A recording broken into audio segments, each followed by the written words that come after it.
Bismillahirrahmanirrahim. Assalamualaikum warahmatullahi wabarakatuh. Sahabat bimbel Al-Fatih dimanapun Anda berada, mari kita lanjutkan pelajaran kita pada video yang ke-66 ini, yang kita akan mulai membahas pada pertemuan kali ini tentang ilmu sharaf. Karena video yang 1 sampai 65 itu sudah kita bahas tentang ilmu nahwu pada kitab Mustawa Tsani Silsilah li Ta'lim Lughah Al-Arabiyyah Qismun I'dad.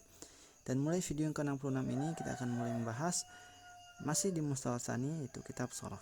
Dan bab pertama pada kitab sharaf itu adalah al-fi'lul madhi ats-tsulasi. Baiklah teman-teman, kita bisa melihat dalam tulisan ini saya sudah tuliskan al-fi'lul madhi ats-tsulasi beserta kaidah-kaidahnya. Jadi al-fi'lul madhi ats-tsulasi di sini disebutkan kaidahnya, yaitu bahwa dinamakan huruf awal dari fi'il madhi tsulasi itu namanya fi'il fa'ul fi'il. Jadi fi'il madhi tsulasi huruf pertamanya itu dinamakan fa'ul fi'il. Kemudian huruf kedua dari fi'il madhi tsulasi dinamakan ainul fi'il. Kemudian huruf ketiga dari fi'il madhi tsulasi namanya lamul fi'il. Nah, seperti itu teman-teman. Jadi kalau kita gambarkan dari wazan fa'ala atau ukurannya dari fi'il madhi tsulasi, kita ambil dari kata fa'ala yang sudah umum, fa'ala. Jadi huruf pertama fa namanya fa'ul fi'il. Kemudian huruf kedua namanya ainul fi'il. Kemudian lam atau huruf yang ketiga namanya lamul fi'il. Seperti itu teman-teman. Kemudian yang kedua, bahwa fi'il madhi tsulasi itu ada 3 berdasarkan harokat ainul fi'il. Jadi fi'il madhi tsulasi dibagi menjadi 3 berdasarkan harokat ainul fi'ilnya. Yang pertama itu fa'ada. Fa'ada. Jadi semua berharokat fathah. Dan atau di sini yang lebih tepatnya kita jelaskan, atau itu harokat ainul fi'ilnya maftuhul ain, itu ainnya berharokat fathah. Ini sudah saya lingkari bahwa ainnya berharokat fathah atau maftuhul ain. Atau contoh yang semisal dengan fa'ala yaitu dakhala, kharaja. Ini yang namanya disebut maftuhul ain. Ini yang termasuk dalam bab pertama atau pembagian pertama. Pembagian yang kedua ada di sini fa'ilah. Jadi fa'ilah di sini namanya maksurul ain, itu di mana huruf ain atau ainul fi'ilnya berharokat kasrah. Maksur maksudnya berharokat kasrah. Nah, contoh yang semisal dengan fa'ilah di sini adalah sami'a dan fahima. Dan tentunya lebih banyak contoh lagi yang semisal dengan ini. Kita sebutkan hanya 2. Kemudian pembagian yang ketiga di sini ada kata fa'ula, yaitu madmumul ain, maksudnya yaitu di mana harokat ainul fi'ilnya berharokat dhammah. Fa'ula. Dan adapun fi'il yang semisal dengan fa'ula di sini ada qaruba azuma. Qaruba azuma.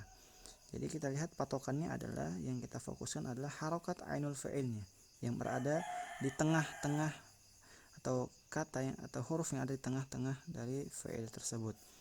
Nah, sedikit catatan. Ada pertanyaan, sebenarnya apa sih fi'il madhi tsulasi itu? Nah, fi'il madhi tsulasi. Jadi kita ada dengar atau kita lihat ada kata fi'il, ada kata madhi, dan ada kata tsulasi. Fi'il sudah kita bahas pada pertemuan awal-awal, yaitu fi'il artinya kata kerja. Madhi itu menunjukkan atau fi'il yang menunjukkan kata atau pekerjaan di masa lampau, di masa lalu. Sedangkan tsulasi itu maksudnya terdiri 3 suku kata atau 3 huruf. Jadi pengertian fi'il madhi tsulasi artinya kata kerja yang menunjukkan pekerjaan di masa lampau yang terdiri dari 3 suku kata. Itu kita ambil contoh fa'ala. Dan sebagai kesimpulan, yang dinamakan fi'il madhi tsulasi, huruf pertama itu namanya fa'ul fi'il. Dari kata fa'ala, huruf pertamanya namanya fa'ul fi'il, huruf keduanya namanya ainul fi'il, dan huruf ketiga namanya lamul fi'il. Nah, kemudian fi'il madhi tsulasi ini juga terbagi menjadi 3. Yang pertama yang berharokat fathah atau maftuhul ain. Kemudian yang kedua maksurul ain, itu harokat ainul fi'ilnya berharokat dhammah. Dan yang ketiga madmumul ain, di mana harokat ainul fi'ilnya berharokat dhammah. Jadi teman-teman, kesimpulannya ada dua poin, bahwa fi'il madhi tsulasi ini demikian penjelasannya, bahwa tadi fa'ala dari 3 suku kata yang awal namanya fa'ul fi'il, yang huruf kedua namanya ainul fi'il, dan yang ketiga lamul fi'il. Jadi kapan berubah dari contoh ini, dari kata fa'ala, tetap namanya ya, seperti contohnya itu dakhala, kharaja. Da namanya tetap fa'ul fi'il huruf pertama, kemudian kha tetap namanya ainul fi'il, dan lam tetap lam fi'il. Jadi begitu teman-teman. Dan pembagiannya berdasarkan harokat ainul fi'il. Jadi yang kita fokuskan adalah pembahasan ainul fi'ilnya dalam bab ini. Baiklah teman-teman, semoga dapat dipahami video singkat ini. Dan semoga teman-teman menyukai video ini, dan silahkan bantu like, share-nya, dan juga bagikan teman-teman yang membutuhkan. Siapa tahu video ini bermanfaat dan menjadi wasilah kita untuk sama-sama beramal saleh. Kami ucapkan selamat beraktivitas. Jazakallahu khair. Assalamualaikum warahmatullahi wabarakatuh.